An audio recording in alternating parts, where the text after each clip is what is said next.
Tony, why did Madame Xanadu close her tarot card reading business? I don't know. She said there was no future in it.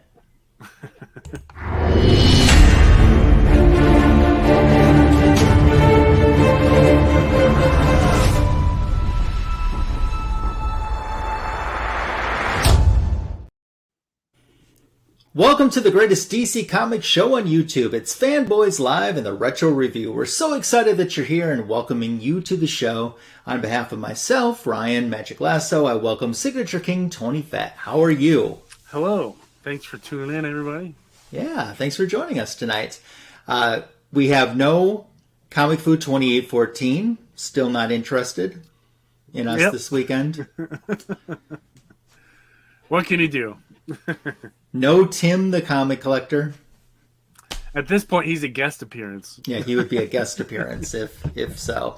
But the links for those two, as well as Tony and myself, the YouTube channel is in the description for this video, so please sub us up. We'll say hello to some folks that are joining us in the live chat, starting with I Collect a Lot. Checking in first. How you doing? Thanks for being here. Hello. And then we have our good friend from the Electric Band-Aid. We have Copy 801, who is here, and he has made it live. And it's great to have you joining us as well. Mr. Copy. Yeah, so I know we got C2E2 just wrapped up. I wanted to go so bad, and I didn't go. That's the closest big convention to you, right? Yeah, it is. I've gone in the past. I just... It's funny, now that I live closer to C2E2, I haven't gone once.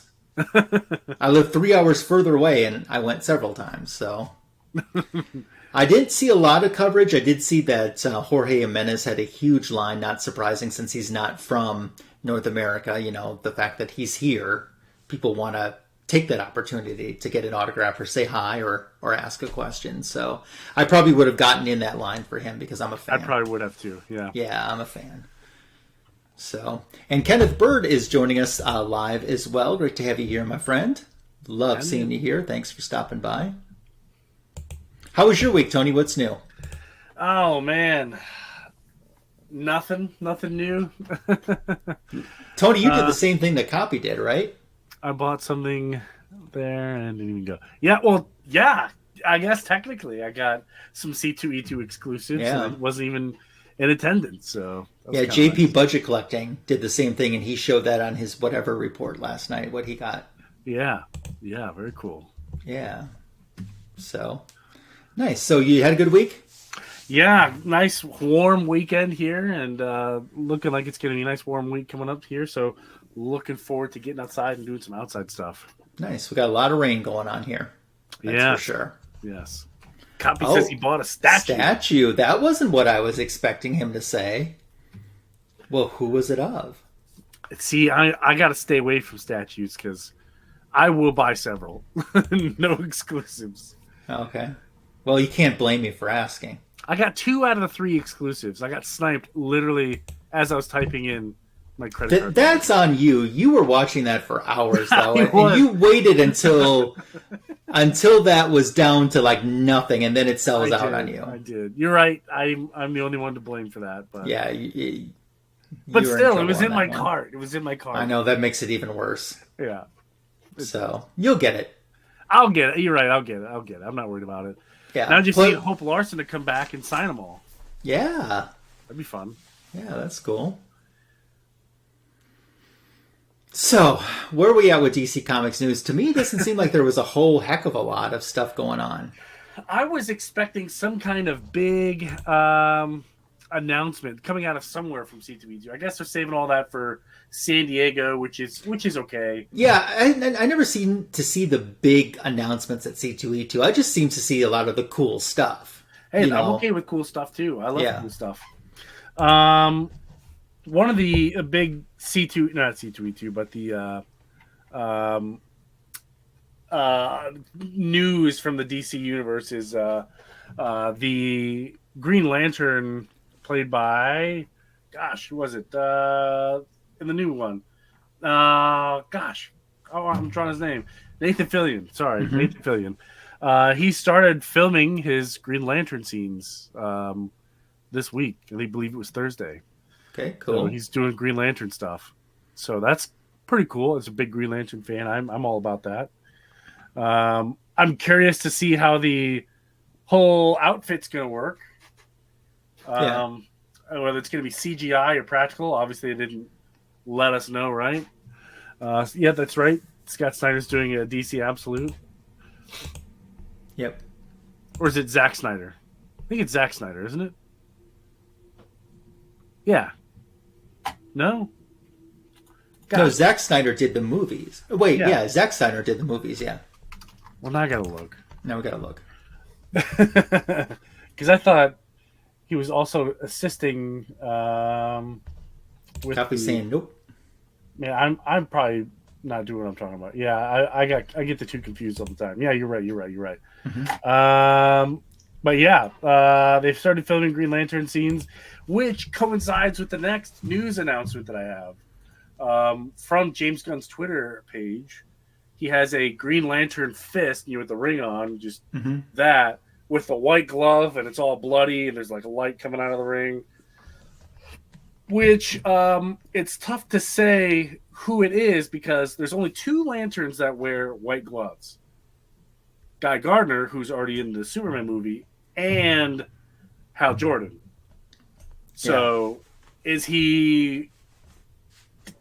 upon the announcement of Nathan Fillion filming his Green Lantern stuff, is that like him symbolizing like, yeah, the lanterns are here? Or is he teasing us with the Lanterns HBO series, which we've been Could be chomping at the bits? Here's my next clue: is the Twitter picture has a signature on it. Okay. That I recognize. It is of artist Dave Johnson. Mm-hmm. And the fist itself is Guy Gardner. So I think he's teasing the fact that Nathan Fillion is filming some Green Lantern scenes. Yeah, probably. But I got excited for a second. Maybe we're going to get some Lanterns HBO Max news, but doesn't look like that's necessarily going to happen. So yeah. Salute it was to the immortal Biggie Shack. Yes, Mr. Shack. Yep, just killing it with the books, as he always does. Slays those bangers. So I'm sorry, go ahead. No, I was just going to say that wraps up like the big news that I had. So Max has the part 1 of the Crisis on Infinite Earths movie streaming now. Part 2 just became available for purchase / rental now. But I watched part 1 this week.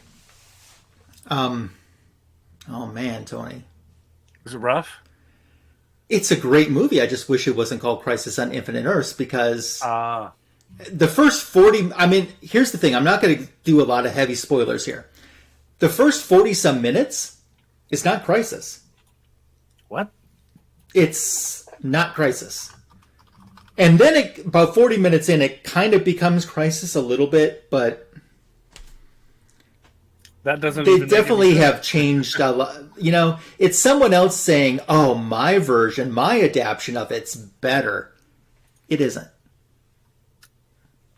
When someone when there's something beloved by many, stick as close as you can to the original source material. Yeah. Because your version isn't better. So I haven't seen part 2. I'll wait till that streams. My friend has seen it and said a lot of stuff was changed again, and I'm not crazy about that. Interesting. Yeah, I knew it was available. I haven't really heard any kind of reviews about it, so it's interesting. Now I'll probably have to go back and watch it. Yeah, well, part 1 is streaming, and it's an hour and a half. So it's a little bit longer than what usually the DC animated movies are, but it's an hour and a half. And I mean, it's not horrible. You don't call it Crisis on Infinite Earths because that's really it. Well, as my guy at the comic store told me, he goes, think of it as an Elseworlds Crisis on Infinite Earths. Elseworlds, okay, yeah, I like that. Then okay, but I want the original. Interesting. Yeah. Very cool. Yeah, that's all the news I got. Really.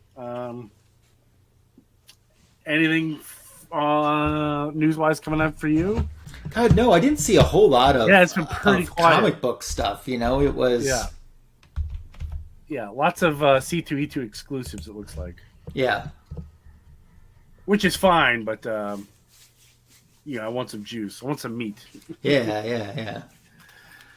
But tell you what, though, I am excited for tonight's review. Okay, so as we segue into that, you picked it tonight. Tell us why you chose Madame Xanadu and the issues that you did tonight. Probably because I feel like this is a super undervalued character. Very, very undervalued character.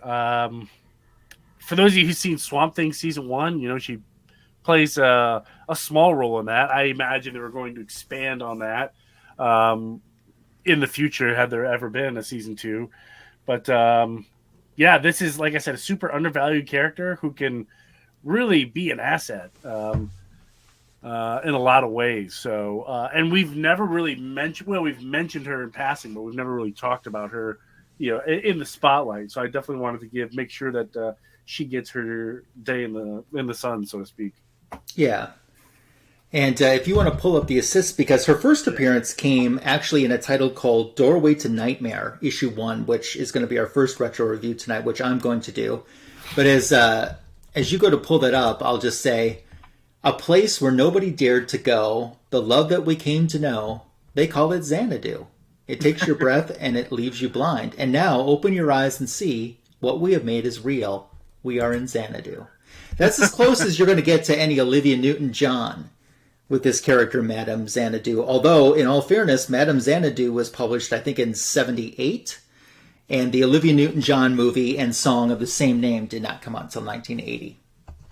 Gotcha.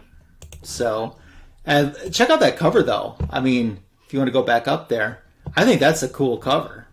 Yeah. Look at that. Yeah. Her origin stories, depending on who's telling it, it changes like every character a little bit, but there's some really awesome origin stories. And she does get the credit for being the first person of Romani origin in comics. Okay. So kudos to her. Let's take away from your review. I do want to point out this awesome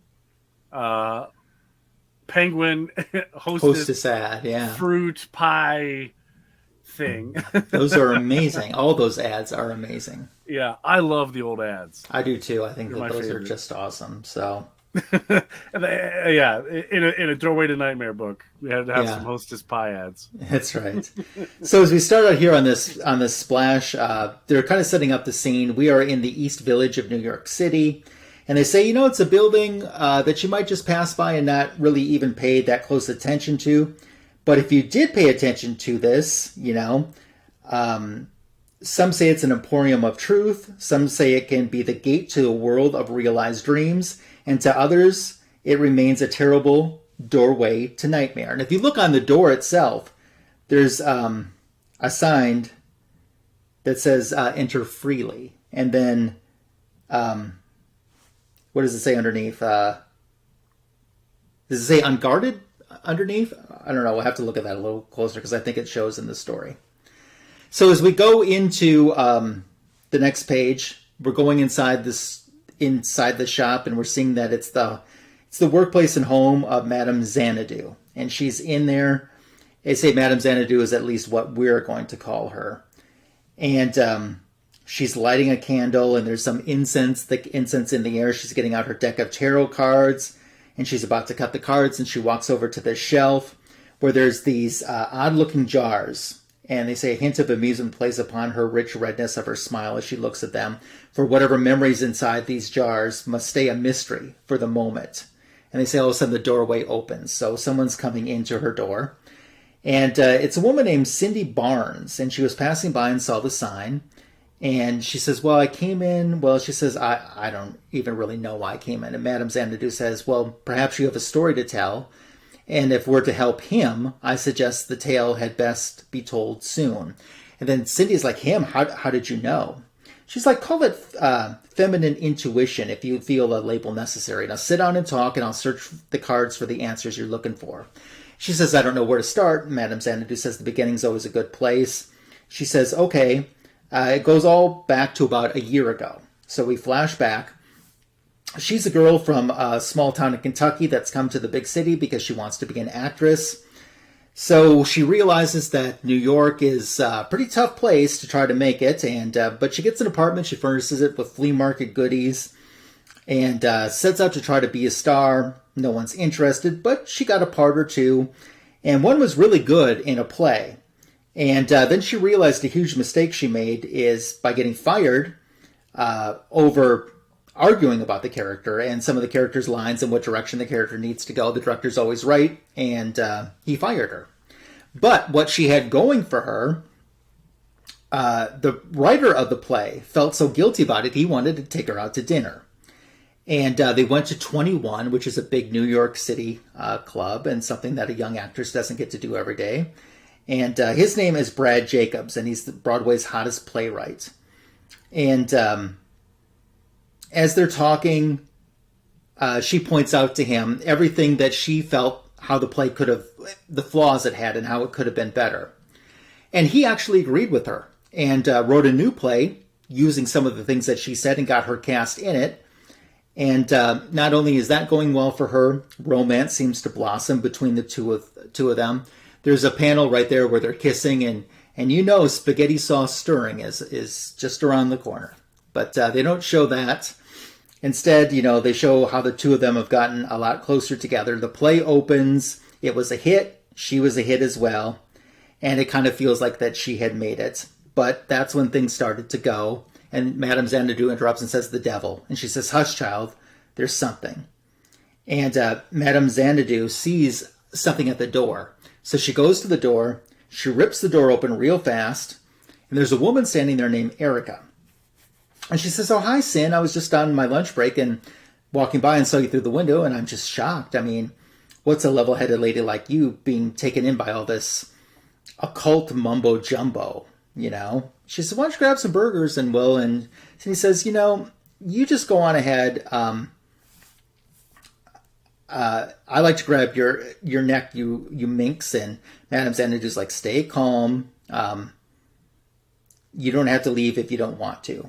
And Madame Xanadu kind of looks at her and convinces her right there that, no, she doesn't need to leave, and she's fine, and Erica can go on her own way, which she does.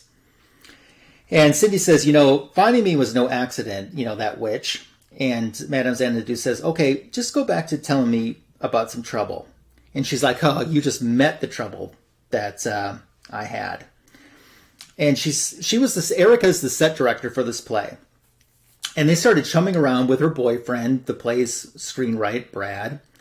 And she started thinking something was weird when he started acting strange and weak and shaky a little bit. And he sees the two of them getting closer without her being involved. And when she tried to talk to Brad about it, he'd just get upset and fly into a rage. So she didn't know what to do one night. So when they left, she followed them. And she's able to look down into a skylight. There, the two of them are with a whole bunch of weirdo friends, and then it kind of stops, and they don't show us the rest. And Madame Xanadu says, "Hey, I understand. There's no need to go on." And Cindy says, "Will you help me?" She says, "I'll try. There's a great evil here, and I must consult before proceeding. So I advise you to wait to do nothing until I say. I will contact you tonight." So Cindy leaves, and she thinks about what Madame Xanadu said, just to wait, but Cindy Barnes is a woman in love, and such is quite certain that she has waited long enough. So she ends up going right over to Brad's, doing the exact opposite of what Madame Xanadu told her, and she's begging him, "I love you, but I'm going to leave you." And he's shocked by this and mad and upset, and he's like, "Leave? Why?" And she's like, "I can't watch you become the person that you are." And she goes on to say, "Erica, she's cunning, she's wicked." And then he says, "She's dying, damn it." And Cindy's shocked by this. And Brad goes on to say, "She made me promise not to tell anyone, but it looks like you're not giving me much of a choice." He says, "Let me explain. It's hard to believe, but a few months ago, Erica found out she had cancer. The doctor said it was terminal, and there was nothing medical science could do. So she turned to the metaphysical and found a way of restoring her damaged cells through an ancient process involving soul energy. Unfortunately, that energy requires a donor." And Cindy's like, "Oh, my Lord." And then she says, "Brad, you can't believe that. I mean, look at yourself. Look what she's doing." And he's like, He's like, I'm trying to save a woman's life. That's what I'm trying to do. And he says, there's one more session before the restoration cycle is complete, and after that, I'm going to be fine.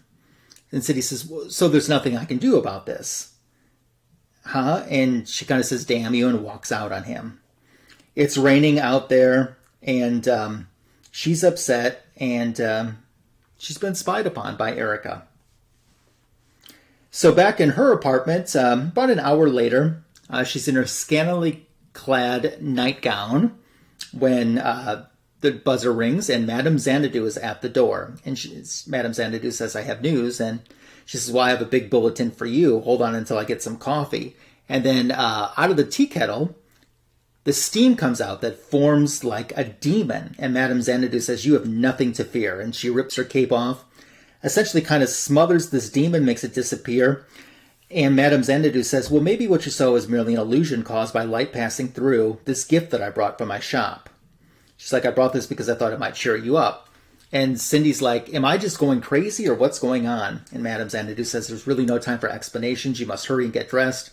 If we're to help Brad Jacobs, we have to act quickly. And Cindy's like, we? And she's like, yes, it's, you are more important to this than I even realized. And, you're going to need me and I'm going to need you, essentially. So they go where Cindy was spying on these wacko friends.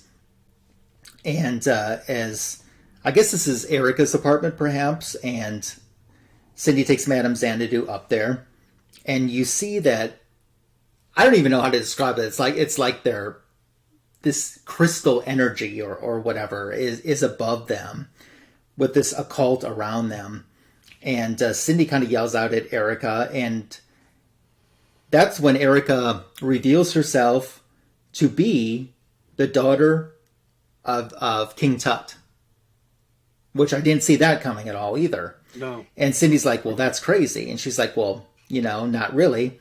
Actually, I did contract what you might call a cancer, but that was in the year 4500 BC. And then she says, through the knowledge of proportional pyramid power known only to the family of the great pharaoh, the disease was checked. However, the process must be renewed every 100 years by gradual influx of soul energy.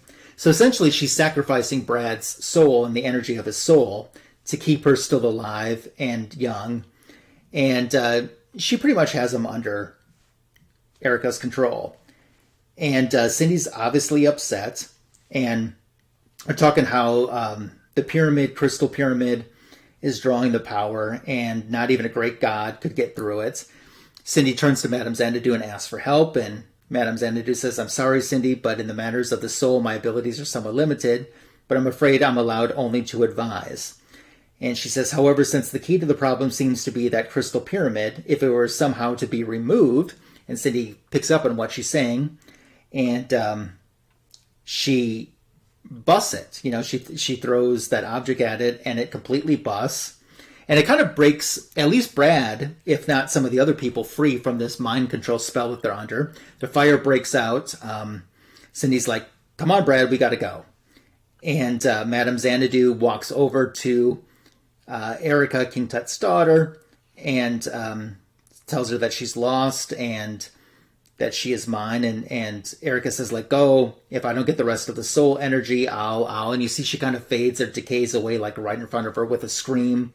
Is quickly swallowed by hungry flames. Then outside, Brad and Cindy are looking, and they're like, where's Madame Xanadu? And they're like, she gave her life for us. And Brad realizes what has happened and what Cindy did to try to save her.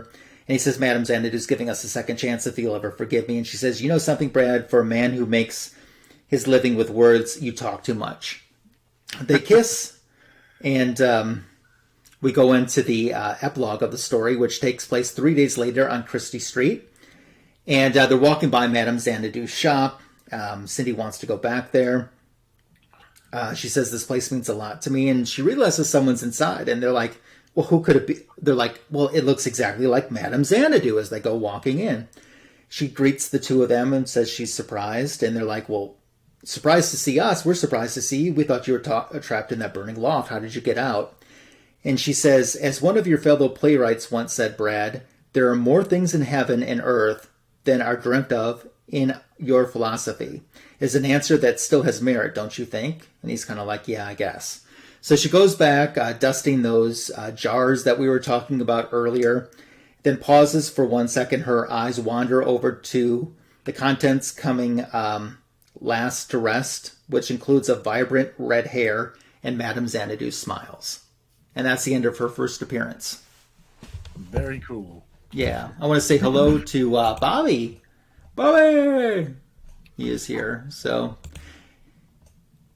King Teferi with a donkey, yeah. Yeah, she should have said exit stage left. Wasn't that Huckleberry Hound that always said that? Something like that. Yeah. So that's her first appearance of Madame Xanadu. Yes. We're going to move on now to, let me pop up my screen here. And I'll add in, Tony's story has a cameo by a very famous DC character. And I'm going to zip right past it because that's how I roll.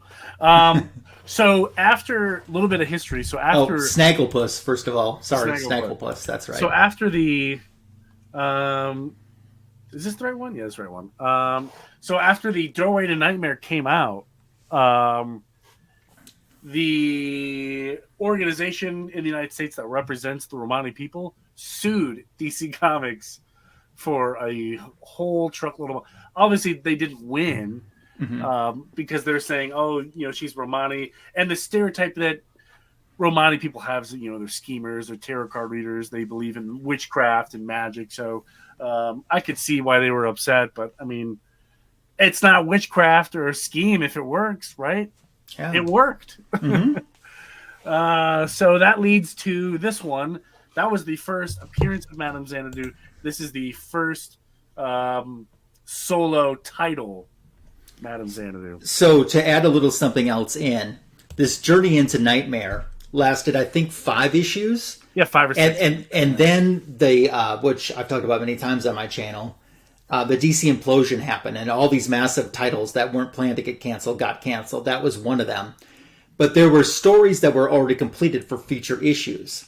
This one-shot kind of collects these stories into a book. And this came out several years later, like 3...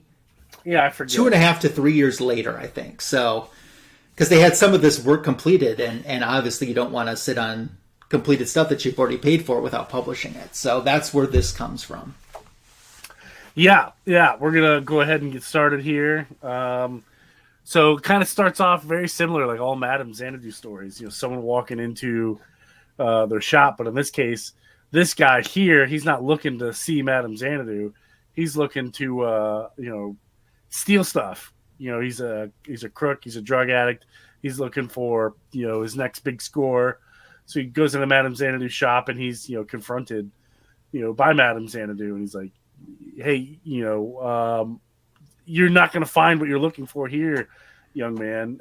He's like, but you seem to find it, I forget what the term is, but, what you're looking for is in drugs. I have nothing for you here. There's nothing I can do to offer you. But I recommend you go to one of the clinics down the street and check yourself in.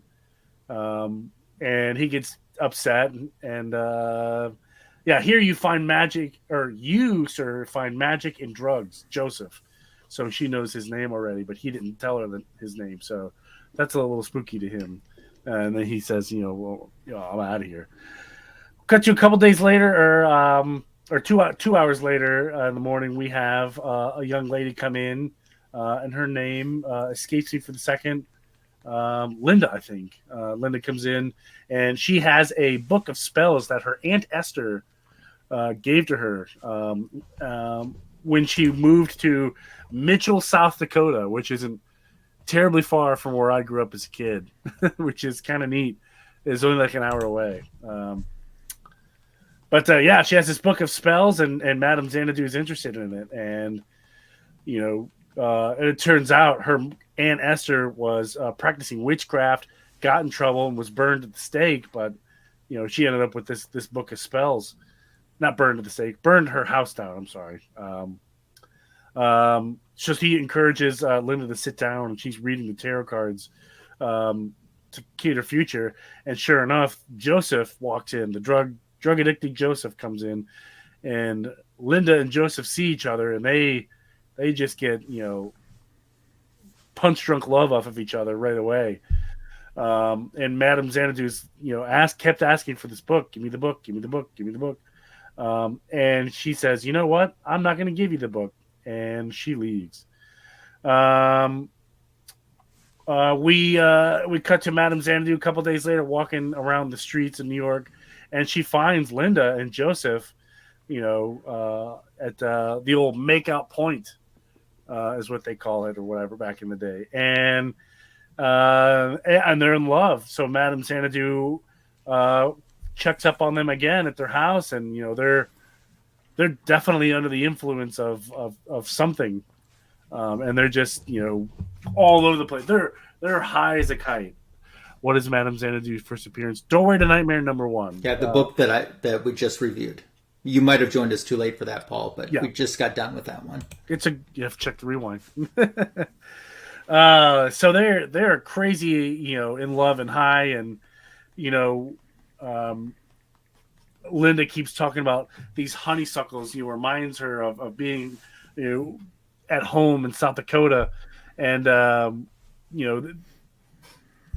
on this like little walk around the city, and they see a dog escape and almost gets hit by a car, and it kind of puts him in like a different trend. You can see here he literally throws the dog, which I thought was really funny. So they get into trouble here. Here's this random pinup ad in here, which not ad, but pinup poster I was looking for.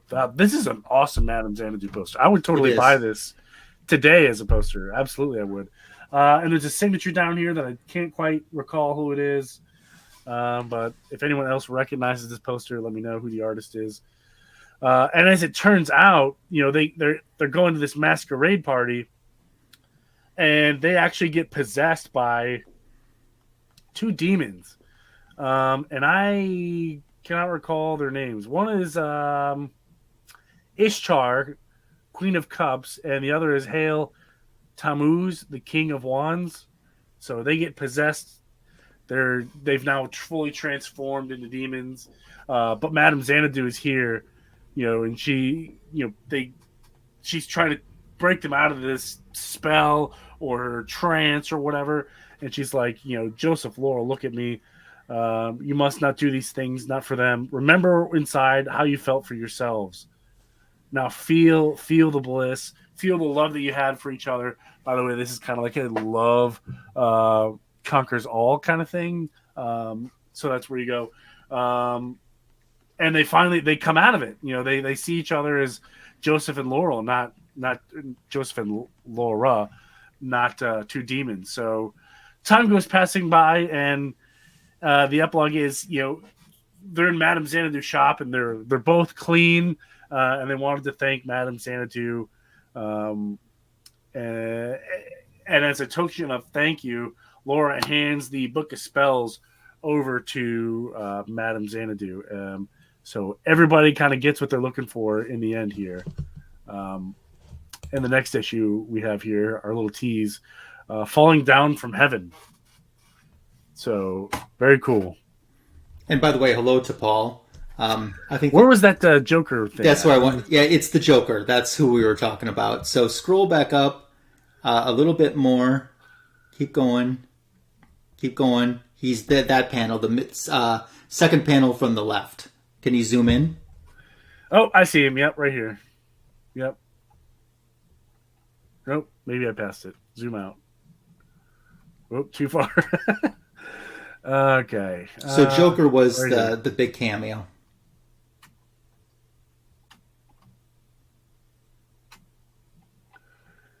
Yeah. It's in here somewhere. Why does it keep doing that? But yeah, Joker's in here. Here he is. There right you go. Here. Yep. He's saying, "Get it on." Madame Xanadu's Satanic crossover. Believe it or not, it's happened. Believe it or not, it has happened. Not recently, but they've definitely have been in contact. In fact, if you watch the Justice League Darkseid War Justice League Dark Side Apocalypse or whatever, the Madame Xanadu and Zatanna definitely communicate a lot through them, and they kind of use each other's like a form of communication to coordinate this big attack, which is pretty cool. Yeah. So, thoughts on these 2 issues, the character in general? Love them. I love these 2 issues. 9 out of 10. Okay. So I thought these were fun. This is a character that I don't know a whole lot about, and I remember she'd been like a supporting character in a few things just briefly that we had read in the Fanboys in the past. I always thought, I think I'd like to read more on this character. And like Doorway into Nightmare, I don't have any of these issues, but I enjoyed reading the one that I did. I wish that my issue would have, it seemed to be like a little Cindy heavy, even though she's not a reoccurring character in that, that she was just a one and done. I wish that they had gotten a little bit more into Madame Xanadu, had her do a little bit more.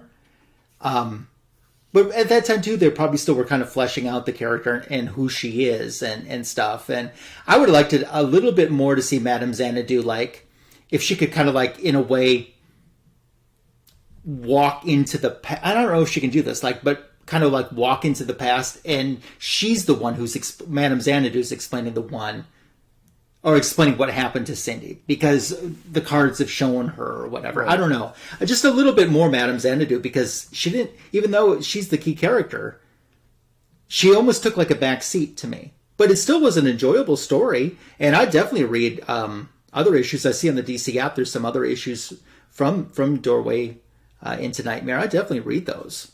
So maybe it's at the time, DC didn't know what to do with Madame Xanadu. Probably. Maybe she never would have come back, you know. Who knows? But thanks, Tony, and I have a new book to try and collect. Hey, this book was on my hit list for a very long time. And it wasn't that it was this crazy book that was, you know, I have to get a second mortgage out of my home. Like, it's still a very affordable key to find. Mm-hmm. I was trying to find the nice price versus condition that I was comfortable with paying, and it took me a long time to find it, but I finally did. Hey, Seeking Superman, thanks for stopping by. I hope you're doing fantastic. Yeah. So for me, I very much enjoyed the stories. I'll go 8.5 out of 10. Very cool. Yeah. Like I said, I keep going and keep reading on this just for my own enjoyment. Yeah, it's an interesting character, and some of the modern day, especially when you get into the New 52 and you talk about Madame Xanadu, her backstory kind of changes a little bit. I won't spoil it for anybody, but it gets very medieval. Okay. And it's worth it to keep looking and keep reading on Madame Xanadu for sure. So do you have the other issues from Doorway into Nightmare? I have all of Doorway. You have all of them? Okay. All of them, yep. And I was only looking for issue 1, was the last one. Mm-hmm. I literally bought them in reverse. Oh, gotcha. Yeah. And then I kept seeing an issue 1, and they wanted a lot of money, but it was like, man, the condition was like, I'm not comfortable with that. Yeah, and find them all, I give them a 9. Yeah, it's a good story. It's a great story. Great character. Like I said, very undervalued. For those of you who played DC Universe Online, you remember that first interaction you had with Madame Xanadu. So, and like I said, Swamp Thing Season 1, if you haven't seen it, watch it. Madame Xanadu's in a lot of the episodes. So, and it's played by the, I can't remember her name. She was in the first season of Walking Dead. And I can't remember her name. She didn't make it, but she was in the first season of Walking Dead. But yeah, this is a tremendous story with a tremendous character. So I'm hoping we'll see some Madame Xanadu in the new DC universe. Yeah. And where are we at with the character right now? What do you mean? Like is she still active? Yeah.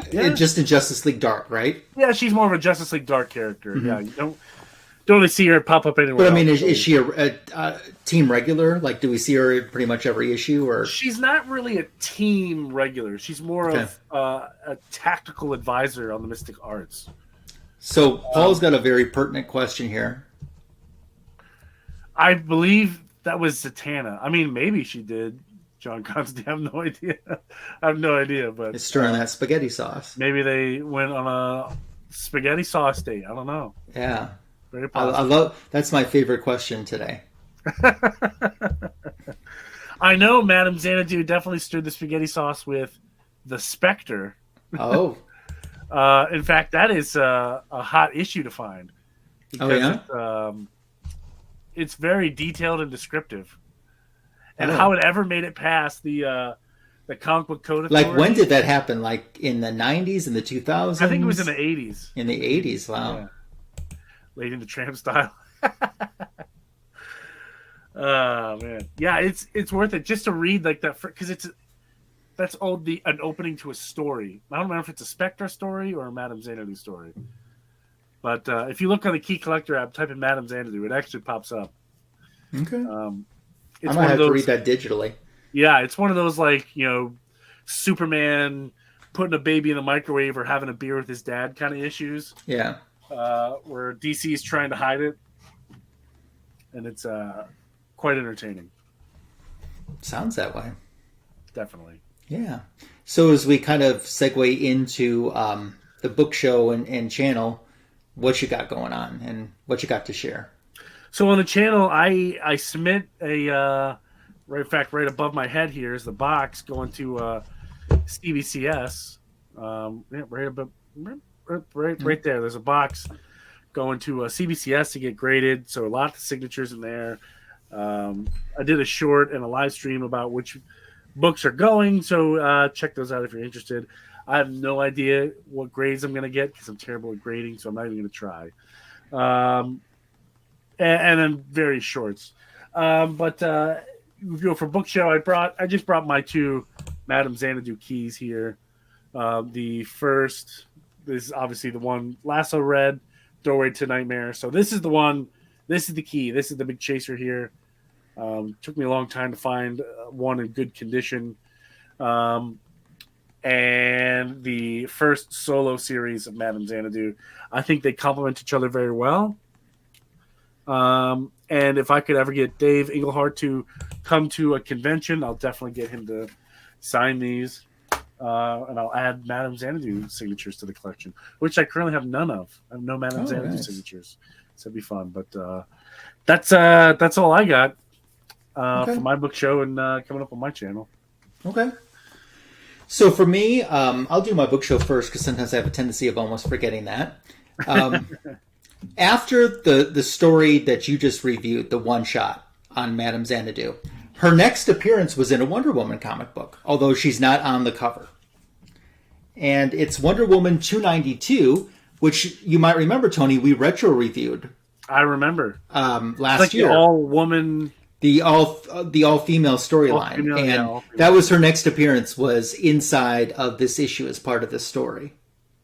Very cool. So that's what I decided to show for my book show. As for what's going on in my channel, I have my back issue of the week YouTube short. We did a Trina Robbins tribute that actually featured Wonder Woman this past week. I did an All Dazzler video on my channel from this past week. I know she's Marvel, but I showed some things that either you might not have ever seen before or very rarely see. And that was fun. So coming up on my channel this week, back issue of the week YouTube short tomorrow. And then I have a video Tuesday afternoon. I haven't decided which video it's going to be yet. I have 2 choices, and I haven't honestly made up my mind yet what it's going to be. Is it going to be the one that's completed, or am I going to record something and drop it yet before Tuesday, which is doable and possible. So I haven't decided which route I'm going to go. But something will be dropping on Tuesday on my channel. Looking forward to it. Yeah, it should be fun. Yeah. So, yeah. Man, next week, do you think Fu will be back? He says yes. He says yes. Okay, well, it's his pick, so... It's been his pick for weeks.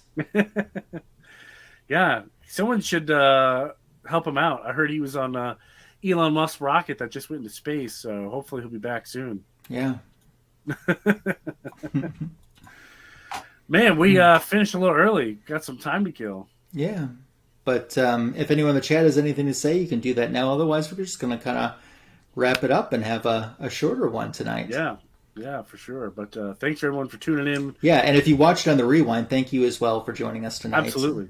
Yeah, it's the greatest DC comic show on YouTube. This has been Fanboys Live in the Retro Review, and we look forward to seeing you next week. Take care. Peace.